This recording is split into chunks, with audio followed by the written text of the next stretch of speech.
Et salut tout le monde, c'est Shido, on se retrouve bien pour une nouvelle vidéo. Et cette fois-ci, c'est l'achat manga du mois de janvier 2022.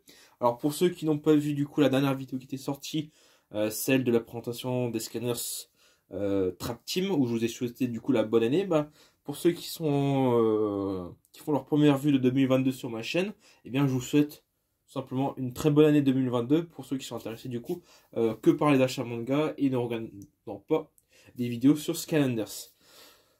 Donc pour ceux qui viennent de nous rejoindre aussi, donc petit débriefing par rapport à ces vidéos-là, je pense que ceux qui sont nouveaux sur la chaîne, ils ont dû voir quelques vidéos quand même que je vous ai présentées. Tout simplement, c'est que une fois par mois, voilà, je vous fais une petite vidéo qui dure entre 20 minutes, 30 minutes selon le nombre de mangas que je me suis procuré.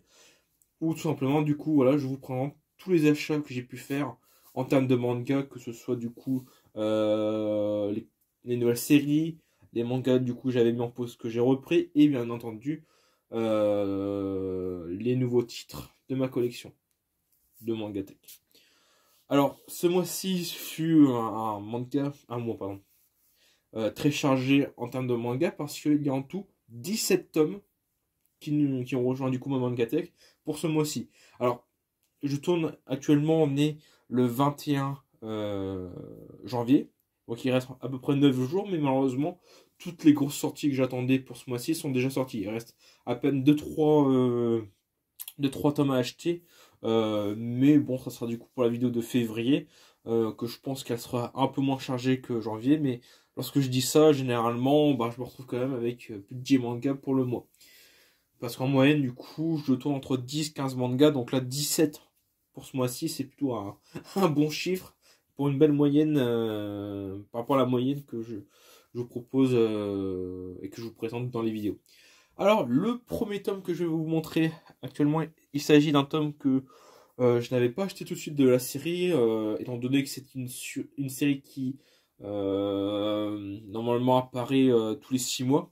Donc biannuel, je crois que c'est biannuel. Donc il s'agit du tome 8 de Ragna Crimson. Voilà, pour ceux qui ne savent pas, donc Ragna Crimson, pour faire simple, c'est une série où on suit tout simplement un chasseur de dragons.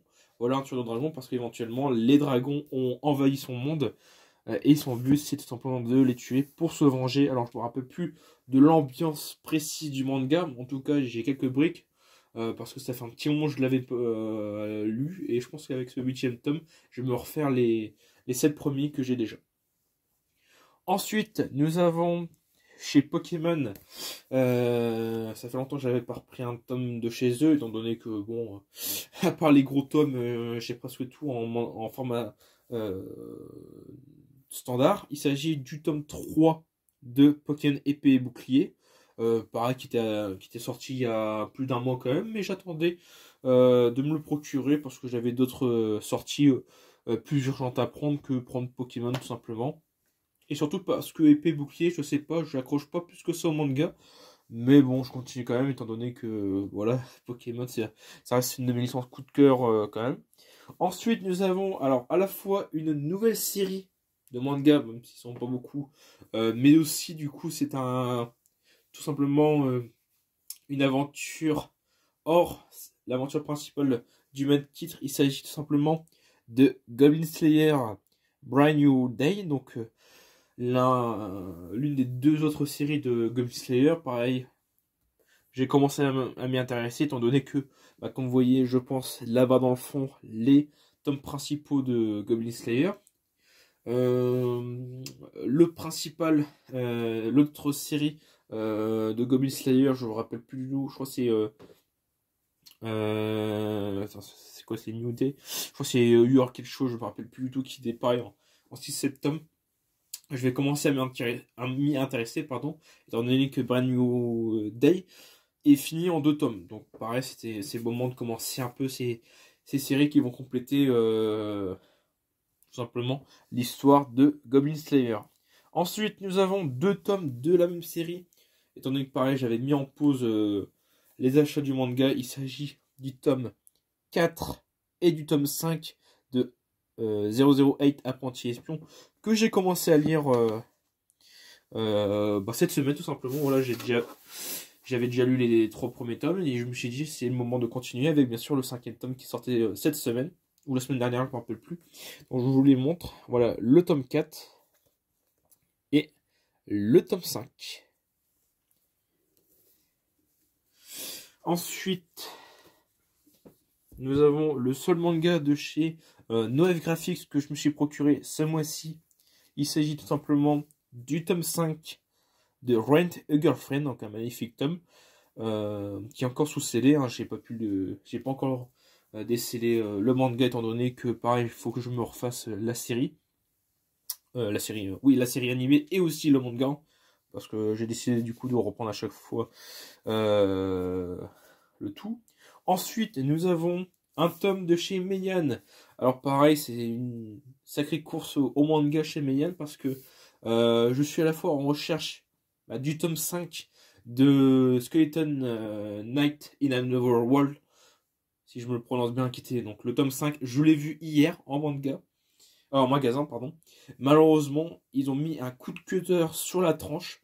J'ai dit, bon, ça fait un peu... C'est un peu embêtant de le prendre dans cet état-là, donc j'ai décidé de ne pas le prendre et d'attendre du coup qu'un autre magasin le récupère. Pareil, Meian, c'est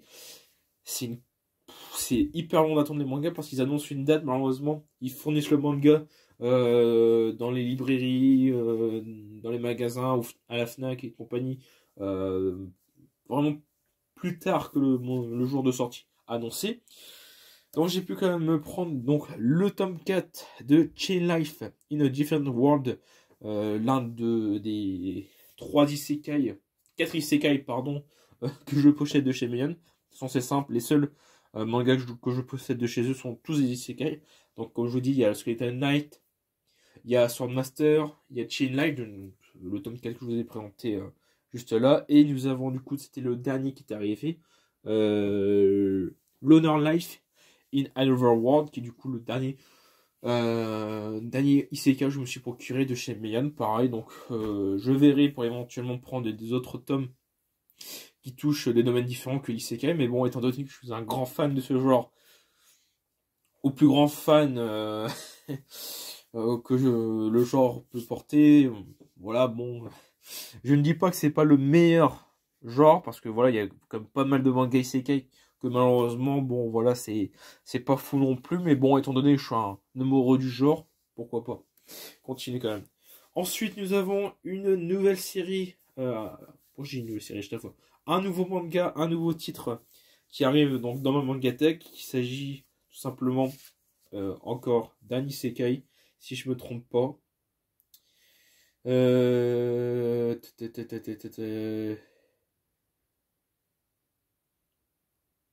crois que c'est un isekai, je m'en rappelle plus. J'ai lu vite fait les premières pages et qui m'ont plutôt intéressé. Il s'agit tout simplement des 2 premiers tomes de chez de The Eminence in Shadow de chez Doki Doki. Donc de souvenir, c'est pareil, c'est encore un isekai, mais il faut que je le relise quand même pour savoir si c'est bien ça. Mais vu que j'ai pris comme ça les 2 tomes d'un coup, je pense que c'est un isekai. En tout cas, si je me trompe pas. Ensuite, nous avons le tome 17 de Battle Game in 5 Seconds. Donc pareil, toujours de chez Doki Doki. Bon là, ce qui est bien, c'est que je vous ai quand même proposé la présentation des mangas par rapport aux éditeurs. Voilà, donc on a fait Kana, Kurokawa, Noah Graphics, Meian, bon puis là c'est Doki Doki. Ensuite, nous avons une autre nouvelle série sur un autre nouveau titre, pardon, excusez-moi, en manga qui est arrivé récemment en France, dont j'attendais énormément la venue du manga. Il s'agit du premier tome de Darling in the Franxx.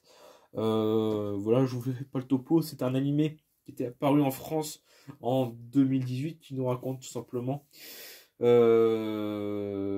comme quoi la Terre est dévastée et que eh bien nous suivons Hiro, un jeune apprenti. Bon, je lis le synopsis. En fait, voilà, je fais quelques mots par rapport au résumé de derrière le tome. Tout simplement, bah, voilà, on va suivre Hiro et Zero Two dans des aventures de mecha, fin du monde, affrontement avec des extraterrestres. Voilà, en tout cas, franchement, c'est super bien. Mais je vous conseille quand même de faire gaffe parce que franchement, il y a des scènes de nudité quand même importantes dans le manga qui ne sont pas présentes dans l'anime. En tout cas, de souvenir, l'anime était plutôt soft par rapport à ça. Bon, on avait quelques scènes quand même un peu choquantes, hein, si je peux dire, mais voilà, dès les premières pages, on voit que c'est plus libre à certaines choses dans ce manga. Voilà, donc c'était le premier du coup manga de chez Delcourt Cam et donc la nouvelle série, la deuxième nouvelle série qui est arrivée chez moi. Ensuite, nous avons encore un isekai, mais il s'agit du tome 3 de Réincarné dans un autre monde. Donc pareil, celui-ci c'est un isekai des plus classiques de chez Classique. Mais pareil, comme je vous dis, je suis pas non plus très exigeant sur les genres du isekai. Je lis et je regarde un peu de tout. Même si certains, bon voilà, c'est pas non plus foufou comme titre et comme thématique qu'ils ouvrent dans le manga, bah franchement, voilà, je le prends, je le lis, puis si ça me plaît, je continue, si ça me plaît pas comme titre, bah voilà, tant pis, j'arrête et j'essaierai de le revendre pour acheter d'autres mangas de nouvelles séries ou des séries que je continue. Ensuite, nous avons le tome 7 de Kaguya-sama Love is War, un magnifique tome orange. Voilà, pareil, Kaguya-sama. En fait, ça fait partie des mangas que je n'ai pas encore lu. Ça fait très longtemps que pareil, je les achète. Voilà, on est déjà au tome 7. Hein. Mais pareil, il y a quelques mangas où j'ai acheté les tomes. Voilà, j'ai lu le premier tome à un moment. Mais par habitude de les prendre, je les ai pris, mais malheureusement, je ne les ai pas lus.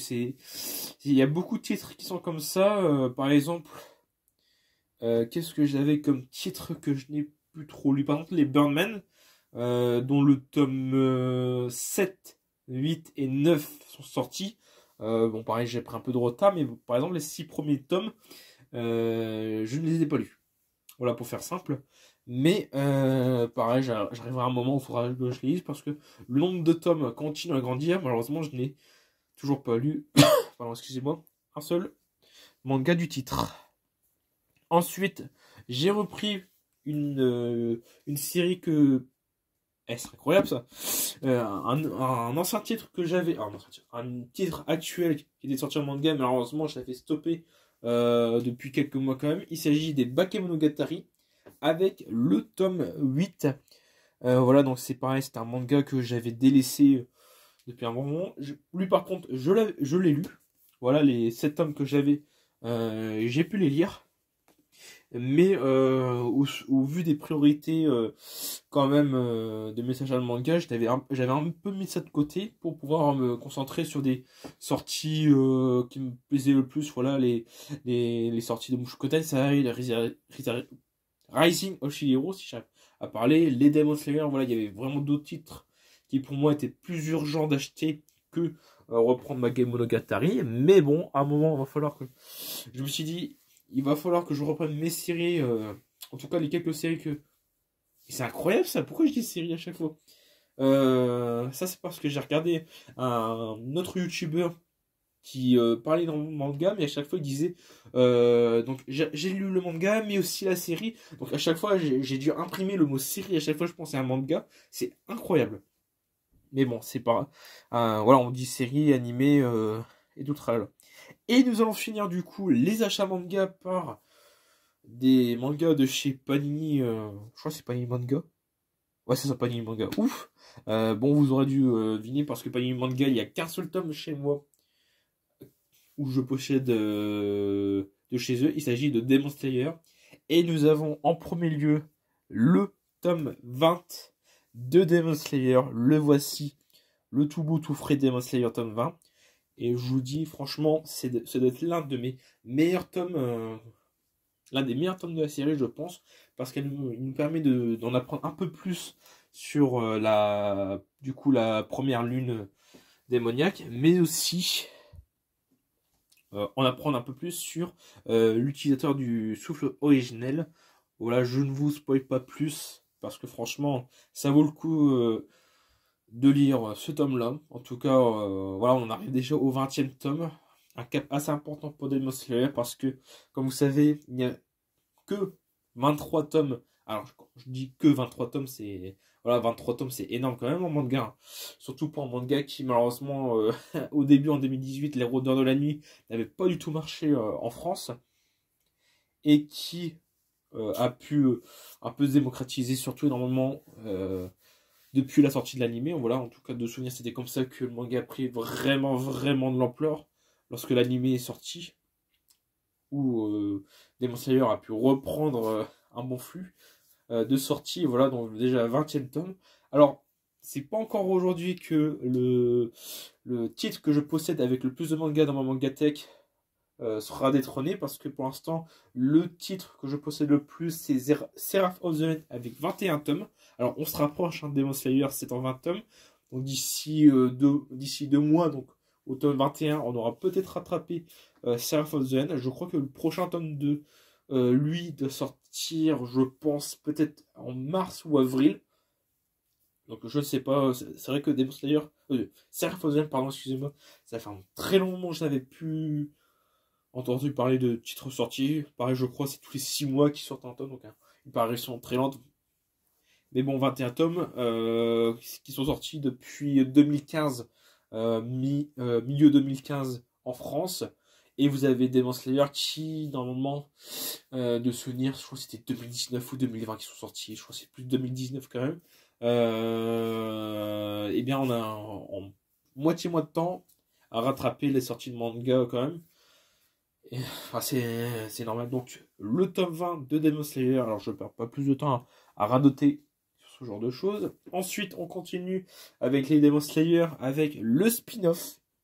Voilà, qui nous raconte les débuts de Giyu, de Rengoku, et nous avons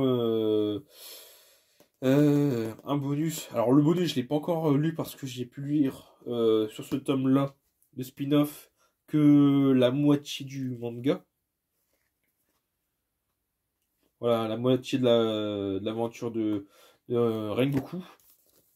Et franchement, pareil, on apprend pas mal de choses sur les débuts du pilier. Ah, c'est le pilier de l'eau. Hein. Oui, c'est le pilier de l'eau. Ouh là, j'ai failli confondre le pilier de l'eau et le pilier de la brume. Et bien sûr, du pilier du feu, qui est pour moi mon personnage préféré parmi les piliers, qui a eu une importance quand même énorme dans le manga, qui a permis de décrocher tout simplement l'histoire. En tout cas, à partir du film, donc le train de l'infini. Et nous allons finir cette vidéo par... je pense que je peux appeler ça une sorte de recueil d'histoire. Une histoire courte par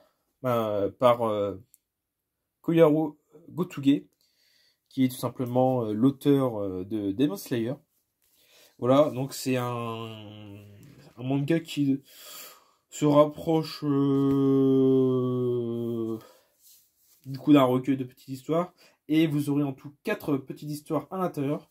Pareil, je ne l'ai pas lu, je l'ai vu qui était à côté des Demon Slayer, je me suis dit tiens, le dessin il me dit quelque chose, et quand j'ai vu du coup Koyaru Gotuge, j'espère que j'ai pas dit Koyotaru, Koyaru Gotuge dans le titre, et ben je me suis dit tiens, c'est l'auteur de Demon Slayer, et surtout on reconnaît la patte Demon Slayer du manga avec les traits du visage du personnage qui sont reconnaissables entre mille, parce que franchement je vous le dis, voilà, les character design de Demon Slayer sont un peu iconiques quand même, surtout dans le manga. Donc je me suis procuré, pardon, excusez-moi, je me suis procuré ce recueil. Donc voilà ce qui conclut la petite vidéo achat manga du mois de janvier 2022. Donc à notre habitude, on fait un petit récapitulatif des mangas avec du coup en premier lieu le spin-off de Demon Slayer, le tome 4 de Teen Life in a Different World, le tome 5 de Girlfriend, le tome 4 et 5 de Apprenti Espion, le tome 1 de Goblin Slayer Brand New Day, pardon, excusez-moi, le tome 3 de Pokémon Épée et Bouclier, le tome 8 de Ragnar Crimson. Ensuite, sur la deuxième pile, nous avons Les histoires courtes par l'auteur de Demon Slayer, Goyo Haru Gotuge, j'ai du mal à prononcer son prénom, ou son nom, je me rappelle plus dans quel sens ça se prend. Le tome 20 de Demon Slayer, le tome 8 de Bakemonogatari, le tome 7 de Love is War, le tome 3 de Réincarné dans un autre monde, le premier tome de Darling in the Friend, et c'est mon gros coup de cœur de ce mois de janvier, le tome 17 de Battle Game in 5 Seconds, et nous avons du coup les 2 premiers tomes de The Eminence of Shadow. Donc ça nous fait un total de 17 mangas ce mois-ci, donc quand même un gros mois au niveau de la sortie des mangas pour ma Mangatech. Et pour finir sur ces quelques mots, eh bien, je vous souhaite encore une très bonne année 2022 pour ceux qui du coup ne regardaient que les vidéos d'achat manga. Bien entendu, je vous souhaite encore une nouvelle fois très bonne année 2022 à ceux qui ont déjà vu la vidéo sur Scanners Trap Team. Et nous, du coup, pour tout ce qui est achat manga, on se retrouve le mois prochain pour les mangas achetés au mois de février. Allez, bye tout le monde.